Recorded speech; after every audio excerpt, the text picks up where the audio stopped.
Hello साथियों, जब भी देश के किसी राज्य अथवा हिस्से में चुनाव होता है तो वहाँ आचार संहिता लागू होती है। ऐसे में बहुत सारे लोग आचार संहिता के बारे में तो सुने होंगे, लेकिन आचार संहिता वास्तव में क्या होता है बहुत सारे लोगों को पता नहीं होगा। तो ऐसे में आज हम बात करेंगे कि आचार संहिता क्या होता है और इसके उद्देश्य क्या होते हैं।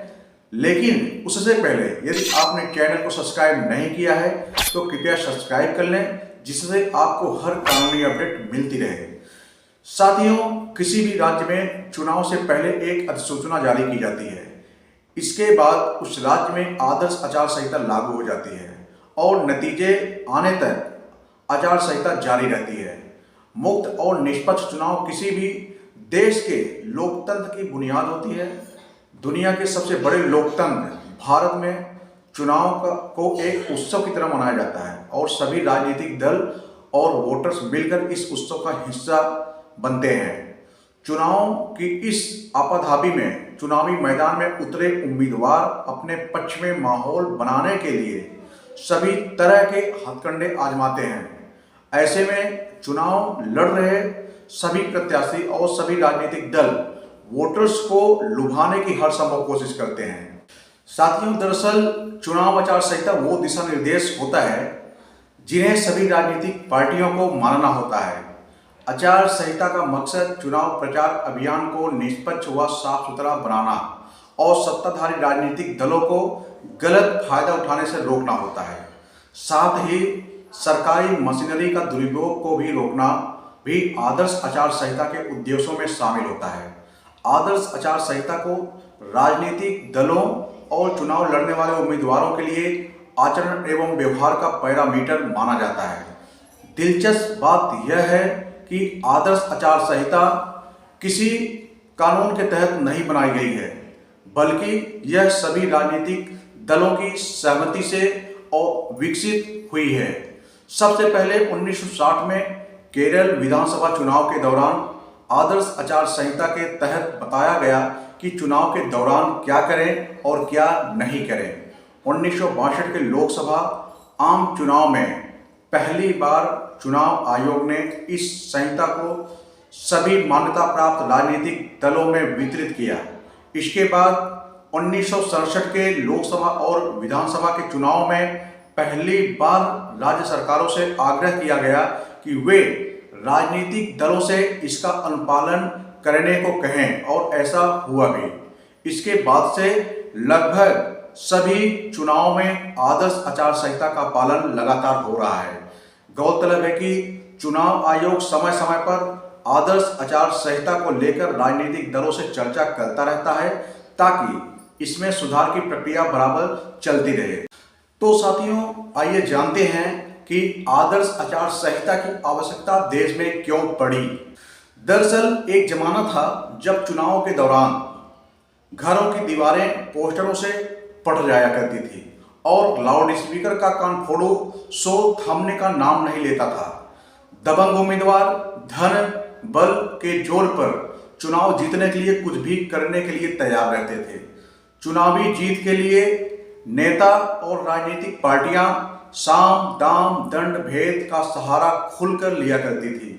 बूथ कैप्चरिंग करने और बैलेट बॉक्स लूट लेने जैसी घटनाएं भी आम हो गई थी और सैकड़ों की संख्या में लोग चुनावी हिंसा के दौरान मारे भी जाते थे।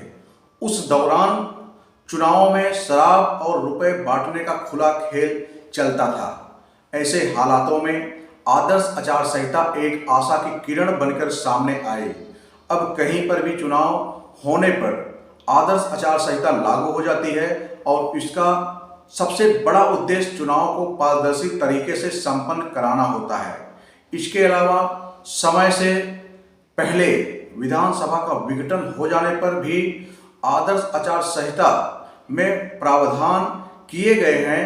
इनके तहत काम चलाऊ राज्य सरकार और केंद्र सरकार राज्य के संबंध में किसी नई योजना का ऐलान नहीं कर सकती है। चुनाव आयोग को यह अधिकार सर्वोच्च न्यायालय के एस.आर. बोम्मई मामले में दिए गए एक ऐतिहासिक फैसले से मिला है। साथियों, अगर हम आदर्श आचार संहिता की विशेषता की बात करें तो भारत में होने वाले चुनाव में अपनी बात वोटर्स तक पहुंचाने के लिए चुनाव सभाओं, जुलूसों, भाषणों, नारेबाजी और पोस्टरों आदि का इस्तेमाल किया जाता है। इसी के मद्देनजर आदर्श आचार संहिता के तहत क्या करें और क्या नहीं करें कि एक लंबी चौड़ी फहरिस्त बनी हुई है। लेकिन हम बात उन्हीं मुद्दों पे करेंगे जो आदर्श आचार संहिता को इतना अहम बना देता है। वर्तमान में प्रचलित आदर्श आचार संहिता में राजनीतिक दलों और उम्मीदवारों के सामान्य आचरण के लिए दिशा निर्देश दिए गए हैं। सबसे पहले तो आदर्श आचार संहिता लागू होते ही राज्य सरकारों और प्रशासन पर कई तरह के अंकुश लग जाते हैं। सरकारी कर्मचारी चुनावी प्रक्रिया पूरी होने तक निर्वाचन आयोग के तहत आ जाते हैं। आदर्श आचार संहिता में रूलिंग पार्टी के लिए कुछ खास गाइडलाइन दी गई है। इनमें सरकारी मशीनरी और सुविधाओं का उपयोग चुनाव के लिए न करने और मंत्रियों तथा अन्य अधिकारियों द्वारा अनुदानों, नई परियोजनाओं आदि का ऐलान करने की मनाही है। मंत्रियों तथा सरकारी पदों पर तैनात लोगों को सरकारी खर्च पर चुनाव प्रचार करने की इजाजत भी नहीं होती है। सरकारी पैसे का इस्तेमाल कर विज्ञापन जारी नहीं किए जा सकते हैं। इनके अलावा चुनाव प्रचार के दौरान किसी की प्राइवेट लाइफ का जिक्र करने और सांप्रदायिक भावनाएं भड़काने वाली कोई अपील करने पर भी पाबंदी लगाई गई है।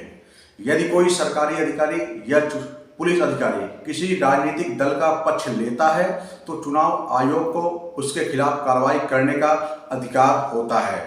इसके अलावा चुनाव सभाओं में अनुशासन और शिष्टाचार कायम रखने तथा जुलूस निकालने के लिए भी गाइडलाइन बनाई गई है। किसी उम्मीदवार या पार्टी को जुलूस निकालने या रैली और बैठक करने के लिए चुनाव आयोग से अनुमति लेनी पड़ती है। इसकी जानकारी निकटतम थाने में भी देनी होती है। इन सारी कवायदों का मकसद सत्ता के गलत इस्तेमाल पर रोक लगाकर उम्मीदवारों को बराबरी का मौका देना होता है। तो साथियों, आइए जानते हैं कि आदर्श आचार संहिता को लेकर सर्वोच्च न्यायालय का नजरिया क्या है। दरअसल आदर्श आचार संहिता पर देश की सर्वोच्च अदालत ने भी अपनी मुहर लगा चुकी है।